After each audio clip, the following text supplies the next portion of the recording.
She didn't notice when she started to fade away. It happened slowly. A call she stopped answering. A word she no longer used. A part of herself she learned to hide so she wouldn't be too much. Hannah thought she was growing up, when in truth, she was being reshaped. He called it love. Said it was for her own good. That some parts of her past needed to be left behind. Until the night she looked at herself and no longer recognized who she'd become. And then came the silence. Not the silence of loss, but the silence before reclaiming her own voice. Welcome to Lost Stories and Lyrics, the place where emotional stories will touch your heart. Tell me in the comments where you're watching from and smash that subscribe button. Hannah woke to the smell of fresh coffee drifting up through the creaky floorboards of the old farmhouse. The sun was barely skimming the horizon when she heard the familiar whistle of the kettle on the stove and her mother's soft footsteps moving around the kitchen. At 23, she knew that routine the way she knew the lines of her own hand. She got up slowly, pulled on her faded jeans, and went downstairs, the wooden steps sighing under her bare feet. Her mother turned when Hannah walked in, her face lighting up with that smile that belonged only to her. Margaret was 52, with hands worn by years of hard work, but her eyes still carried a warmth that made Hannah feel at home wherever she was. "Sleep well, sweetheart?" Margaret asked as she poured coffee into 2 white porcelain mugs with faded blue flowers.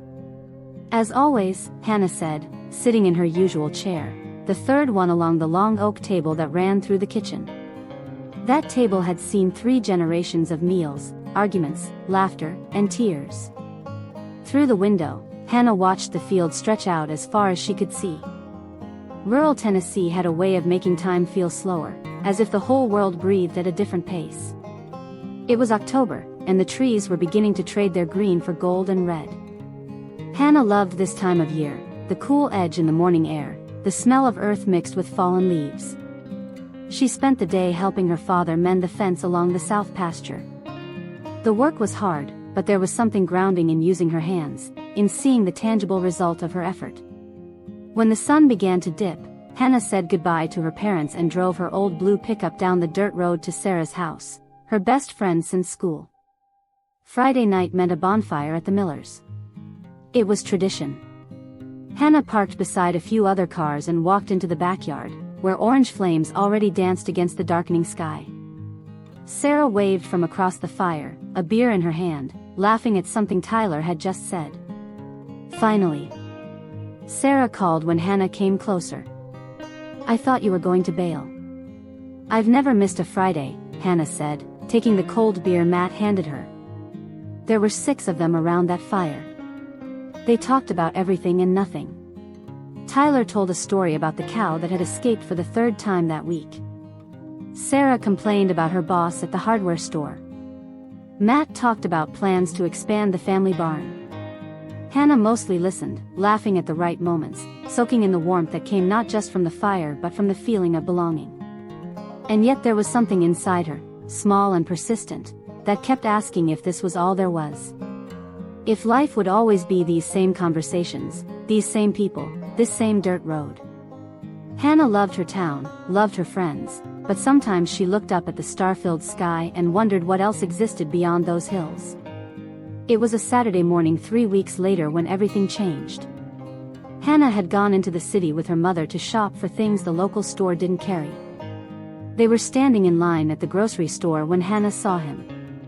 Julian was by the magazine rack, wearing a crisp button-down shirt and slacks that looked like they cost more than her monthly paycheck. He picked up an architecture magazine, flipped through it, and then his eyes met hers. It was his smile that caught her first, confident, but not arrogant. Curious. He crossed the aisle like he had all the time in the world. "Sorry to bother you," he said, his voice carrying that polished city accent Hannah had only ever heard in movies. "But you dropped this." He held out a $5 bill. Hannah looked at her still-closed wallet, then back at him, confused. I didn't drop anything." His smile widened. "Well, then that's my terrible excuse for saying hello." Hannah felt her cheeks warm.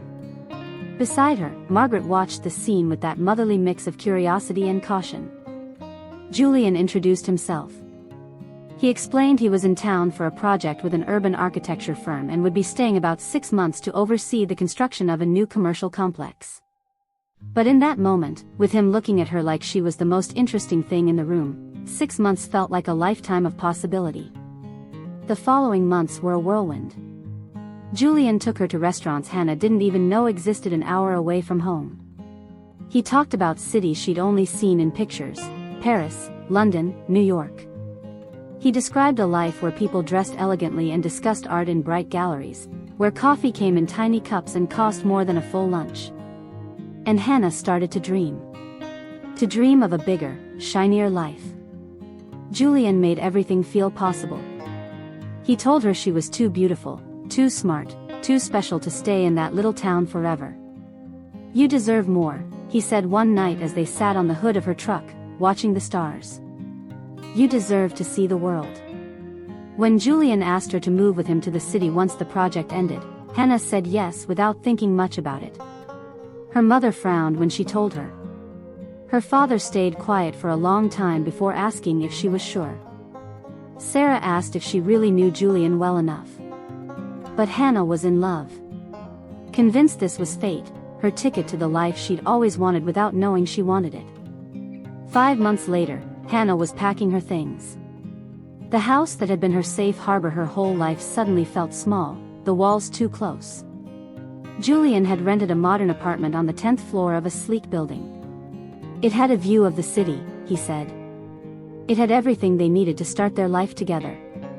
On the morning she left, Margaret made Hannah's favorite breakfast: pancakes with maple syrup and crispy bacon. But Hannah could barely eat. Her stomach was tight with nerves and excitement. "You can always come home, sweetheart," Margaret said on the porch as they said goodbye, holding Hannah's face in her hands. "No matter what happens. This will always be your home." "I know, Mom," Hannah said, but her mind was already somewhere else. The city was everything Julian had promised and more.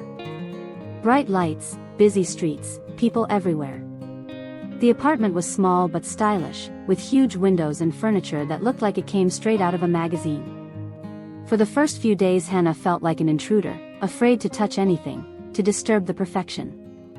Julian worked long hours. He came home late, tired, full of stories about important meetings and demanding clients.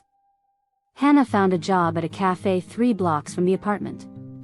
It wasn't what she imagined herself doing, but Julian said it was temporary, just until she got settled.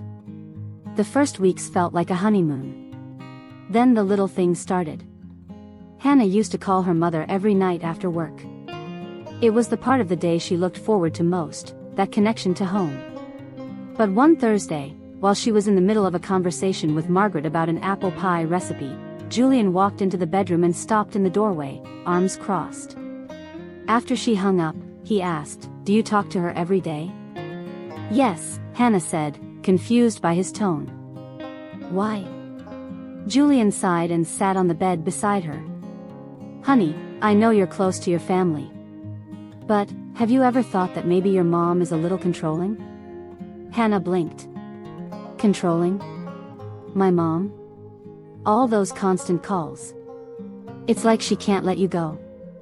She needs to know everything you do, every day. That's not really healthy, Hannah." His words planted a seed of doubt. Hannah had always thought of the calls as love, as connection. But what if Julian was right? What if her mother really was manipulative and she'd never noticed? The next week Hannah called only 3 times. The week after that, twice. Margaret never complained, but Hannah could hear the unspoken worry in her voice. Then came the clothes. Julian started commenting on Hannah's leather boots, the ones her father had given her for her 18th birthday. "Don't you think it might be time to invest in shoes that are a little more appropriate?" he asked one morning as she got dressed for work. "What's wrong with my boots?" "Nothing's wrong, love. It's just, you live in the city now. People notice these things. You want to make the right impression, don't you?" Hannah looked at the worn boots, the cracked but comfortable leather. Suddenly they seemed embarrassing. Provincial. Out of place. She bought a pair of heels that week. They hurt her feet, but Julian smiled when he saw her wear them. Much better, he said, kissing her forehead. You're getting more and more sophisticated. Then it was her accent. Hannah hadn't even realized she sounded different until Julian started pointing it out. It's fixing to go, not fixin' to go, he corrected her after she mentioned she was getting ready to leave. He was smiling, but there was something sharp in his tone. You should work on that if you want people to take you seriously. Hannah started paying attention to every word she said. Policing her own voice, swallowing her endings, forcing her vowels to sound more right. She talked less in conversations because she was afraid of saying the wrong thing. Julian's friends were nothing like anyone Hannah had ever known. They talked about things she didn't understand: expensive wines, exotic trips, office politics. Hannah sat quietly at dinners, smiling when she was supposed to, feeling like she was watching someone else's life through glass. One night, alone in the apartment while Julian was in another late meeting, Hannah picked up her phone to call Sarah. Then she hesitated. What would she say? How would she explain that she felt lonelier among millions of people than she ever had back home? How could she admit she was starting to forget the sound of her real voice, not the edited version she now offered the world? She put the phone away without calling. 3 months passed like that. Hannah felt smaller and smaller, more and more invisible. She almost stopped calling home altogether. She stopped wearing the clothes she loved. She hid the family photos she'd brought because Julian said the apartment needed a clean aesthetic. And somewhere deep in her mind, a quiet, persistent voice began to ask, who am I now? It was a Tuesday night when everything began to change. Hannah was in the kitchen making dinner when Julian came home earlier than usual. She smiled when she saw him, but he walked right past her without a word, dropped his briefcase on the couch, and pulled a beer from the fridge. Long day? Hannah asked, stirring the sauce on the stove. You wouldn't understand, he said without looking at her. Something tightened in her chest, but she kept cooking. Later, as they ate in silence, Julian picked up her phone from the table. The screen lit up, showing her lock screen photo, Hannah with her family at last Thanksgiving, all of them smiling on the farmhouse porch. Julian looked at the picture with an expression Hannah couldn't quite read. Then he said, you still use that photo? It's my family, Hannah said, confused. I know who they are, he replied, his voice oddly cold. But don't you think it's kind of pathetic? Clinging to the past like that? Look at you in this photo, Hannah. That hair. Those clothes. You look like someone who never left some backwoods town. The words cut deeper than anything he had said before. Hannah stared at the photo. She saw her mother in the floral dress she wore on Sundays. Her father in his faded baseball cap and wide, easy smile. Herself, laughing, wearing the leather boots that were now forgotten at the back of her closet. And in that moment, something strange happened. Instead of the familiar sadness, the guilt, the urge to apologize and agree, Hannah felt a clarity so sharp it almost made her dizzy. She looked at Julian, really looked at him, and saw what she had been avoiding for months. She saw a man who needed to make others feel small in order to feel big. Someone who confused control with love. She saw the prison she herself had helped build, brick by brick, every time she silenced her own voice to make him comfortable. Do you know what's pathetic, Julian? Hannah heard herself say, and her voice sounded different. Steady. Clear. Trying to erase who someone is because you're afraid you're not enough. Julian froze with his fork halfway to his mouth, staring at her as if she'd spoken another language. Excuse me, he said, danger in his tone. But Hannah didn't stop. She couldn't stop now. I loved who I was before I met you.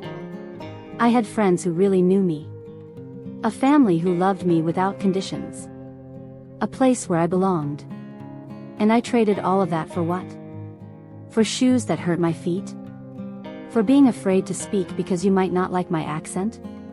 You're being dramatic, Julian said, but his confidence was already slipping. No, Hannah replied, standing up. I'm being honest. For the first time in months, I'm being honest. The argument escalated quickly. Julian tried every tactic that had always worked before. First, manipulation, telling her she was ungrateful, that he had given her so much. Then anger, accusing her of being too small town to appreciate the life he offered. Finally, the cold distance, that icy withdrawal that usually made Hannah beg for forgiveness. But this time, Hannah didn't beg. This time, when he said, "Maybe you should go back to that little town of yours if it's so perfect," she replied, "Maybe I should." And that was it. It ended just like that, as fast as it had begun. Julian stormed out, slamming the door. 2 hours later he came back, threw some clothes into a suitcase, and said he'd be staying at a hotel. That she had a week to leave the apartment because the lease was in his name. Hannah stood alone in the silence of the apartment and waited to feel panic, pain, regret. But all she felt was a relief so deep her knees almost gave out. She sat down on the kitchen floor and breathed. Really breathed, for the first time in a long while. In the days that followed, Hannah moved with a determination that surprised even her. She quit the coffee shop. She packed her things, and in doing so, rediscovered parts of herself she had hidden away. She found her leather boots in the back of the closet and put them on. She found the family photo and placed it at the top of her suitcase. She called her mother one Thursday morning. Margaret answered on the second ring, her voice already heavy with unspoken worry. "Hannah? Sweetheart, are you okay?" And for the first time in months, Hannah told the truth. "No, Mom. I'm not. But I will be." She told her everything. About Julian. About how she had lost herself. About how she had stopped calling because he had planted that poisonous seed of doubt in her mind. Margaret listened in silence, and when Hannah finished, she said only, "Come home, sweetheart. We're waiting for you." Hannah cried then, not tears of sadness, but of release. The night before she left, she did something she hadn't done in months. She called Sarah. Her friend answered in surprise, her voice tight with emotion. "Han? Is that really you?" "It's me," Hannah said, feeling her accent return naturally, without effort, without shame. "I'm sorry I disappeared. I'm sorry for everything. Are you okay?" Sarah asked, and Hannah could hear the real concern in her voice. "I'm better," Hannah said, and it was true. "I'm coming home." They talked for 2 hours. Sarah told her everything she had missed. Tyler had finally proposed to Emma. Matt had opened his own woodworking business. The Friday night bonfires were still happening, and there was always an empty chair waiting for her. "We never gave up on you," Sarah said. "We were just waiting for you to come back to yourself." On her last day in the apartment, Hannah looked around the space that had never really been hers. The sleek furniture. The perfect white walls. The huge windows looking out over a city she had learned she didn't belong to. She felt no nostalgia. She carried her bags down to the old blue pickup truck that had been sitting in the parking garage for months. The engine coughed before starting, then settled into its familiar, comforting rumble. Hannah adjusted the mirror and saw her own face. Thinner. More tired. But there was something new in her eyes, a strength that hadn't been there before. She started driving. Left the city behind as busy streets gave way to smaller roads, then to open highways. With every mile, something loosened in her chest. She rolled down the window and let the wind mess up her hair. She turned on the country station she used to love and sang along, off-key and unashamed. She stopped for gas halfway home.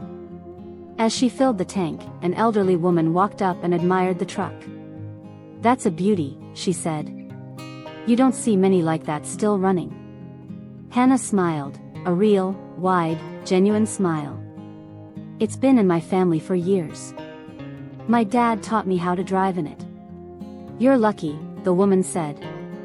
"The best things in life are the ones with stories." Hannah thought about that as she pulled back onto the road. Julian had wanted her to be someone without history, without roots, without a past, someone he could shape from scratch. But her story was exactly what made her who she was. The worn boots had a story. Her accent had a story. Her family, her friends, even that old blue truck, all of it had a story. And that was what gave it value. The sun was beginning to set when she saw the sign for her town. 10 miles. Her heart sped up, not with fear, but with a warm, eager anticipation. She passed the church she had gone to every Sunday as a child. The school where she had met Sarah. The field where they used to have summer picnics. Every place was a piece of who she was, and she wasn't ashamed of it anymore. She was proud. She turned onto the dirt road that led to the farm. Trees formed a natural tunnel on both sides, their leaves now deep shades of red and gold in the twilight. The house appeared in the distance, the porch light already on, as if it had been waiting for her. Hannah parked in front of the house and sat for a moment, just looking. She saw the front door open and her mother step out onto the porch. Then Margaret was running, and Hannah was stepping out of the truck, and they met halfway. Margaret held her daughter's face in her hands, just as she had the day Hannah left. "Welcome home, sweetheart," she said, tears in her eyes, but they were tears of joy. "I was lost," Hannah whispered. "But I found myself again." The smell of fresh coffee woke Hannah the next morning, and for a moment she was disoriented, unsure where she was. Then she saw the familiar walls of her old bedroom, the faded posters, the window looking out over the fields, and a smile spread across her face. She was home. Really home. She went downstairs barefoot, feeling the familiar wood beneath her feet. Margaret was in the kitchen, as always, making breakfast. She turned when Hannah entered and her face lit up. "Sleep well?" "Better than I have in months," Hannah said, and it was completely true. They sat together at the old oak table, and Hannah told her everything she hadn't been able to say on the phone. About the small cruelties. About how she had let Julian convince her that everything she was wasn't enough. Margaret listened without interrupting, holding her daughter's hand across the table. "You know none of that was your fault, right?" Margaret said when Hannah finished.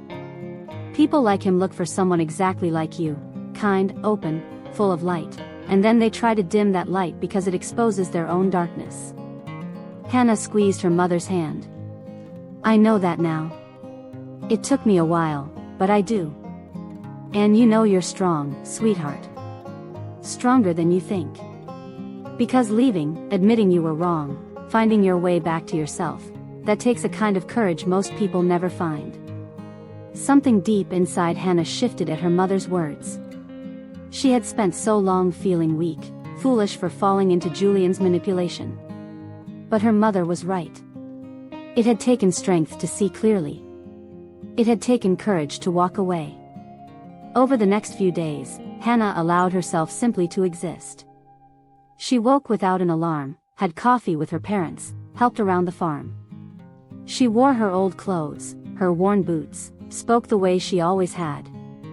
And with each passing day, it felt as if she were remembering who she was, settling back into her own skin.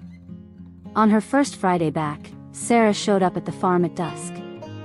Hannah was on the porch when she saw her friend's car coming up the dirt road. She stood slowly, her heart racing with nervous anticipation. Sarah stepped out of the car and stopped for a moment, just looking at her. Then she broke into that wide, familiar smile. "You came back," Sarah said, her voice thick with emotion. "I did," Hannah replied. They hugged for a long time, and Hannah felt tears run down her face, tears of relief, gratitude, love for a friendship that had survived even when she had done everything wrong. "I'm sorry," Hannah murmured into Sarah's shoulder. "For disappearing. For letting him convince me that you didn't matter." "Hey," Sarah said, pulling back to look at her. "You're here now. That's what matters." Later, they drove together to the miller's place. The bonfire was already burning, flames dancing against the darkening sky. Tyler, Matt, and Emma were there, and when they saw Hannah, they all stood up at once. It was as if she had never left. Matt handed her a beer. Tyler teased her about her truck. Emma, whom Hannah barely knew before she left, hugged her like an old friend. They sat around the fire, and Hannah told her story. All of it. About Julian. About how she had lost herself. About how she had come back. "He sounds like a jerk," Tyler said when she finished, anger in his voice. "He was," Hannah agreed. "But I also let him convince me I needed to be someone else." "You never needed to be anyone else," Sarah said firmly. "You were always amazing exactly as you are." Matt raised his bottle. To Hannah. "Welcome home." They all lifted their drinks, and Hannah felt her chest fill with something warm and sweet, belonging. Weeks turned into months. Hannah got a job at the town library, a quiet job she loved. She spent her days among books and people who knew her by name, who asked about her parents, who genuinely cared. Friday bonfires returned to being a regular thing. She called her mom whenever she wanted, without guilt, without fear. And something else began to happen. Hannah realized she wasn't the same person who had left. What she had gone through with Julian, painful as it was, had taught her things. How to recognize manipulation. How to protect her voice. That real love never asks you to become less. One winter afternoon, Hannah was shelving books when a young woman walked into the library. She looked nervous, glancing around like she didn't quite know what she was looking for. "Can I help you?" Hannah asked. The woman hesitated, then said softly, "I'm looking for books about relationships. About how to know if you're in a healthy one." There was something in her voice, a quiet desperation, that Hannah recognized immediately. She led her to a quiet corner, and they talked. The woman spoke about a boyfriend who criticized her clothes, who didn't like her seeing her family, who made her feel small. Hannah listened.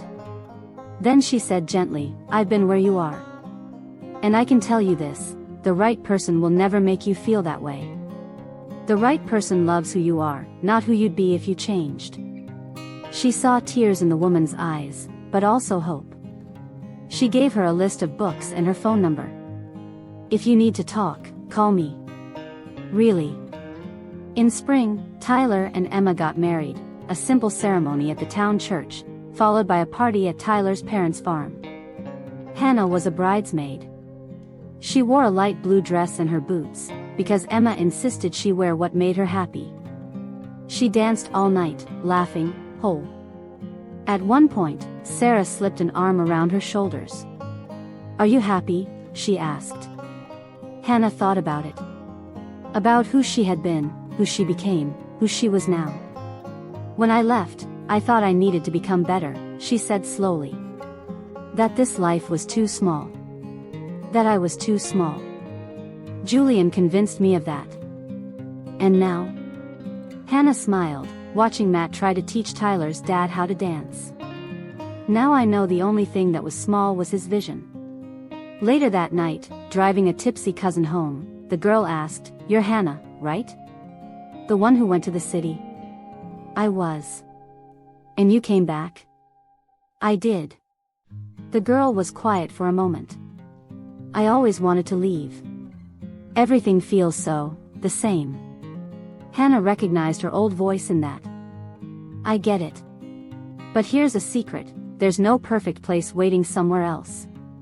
There's just you, figuring out who you are. And whether you're surrounded by people who love you, or people who want to change you." When Hannah got home, she sat on the porch steps. The sky was full of stars. Her dad came out with 2 beers and sat beside her. "Beautiful night," he said. "It is." And Hannah realized, becoming better had never meant becoming someone else. It meant becoming herself again. "I'm exactly where I'm supposed to be," she said. Her father smiled and put an arm around her. "I know, sweetheart. I always knew you'd figure that out." And under the stars, with the smell of the farm in the air and the love of her family around her, Hannah finally understood. Becoming better had nothing to do with changing who you are. It had everything to do with having the courage to be who you've always been. Enjoyed the video? Smash that like button and subscribe for more awesome stories. I'll be waiting for you in the next story.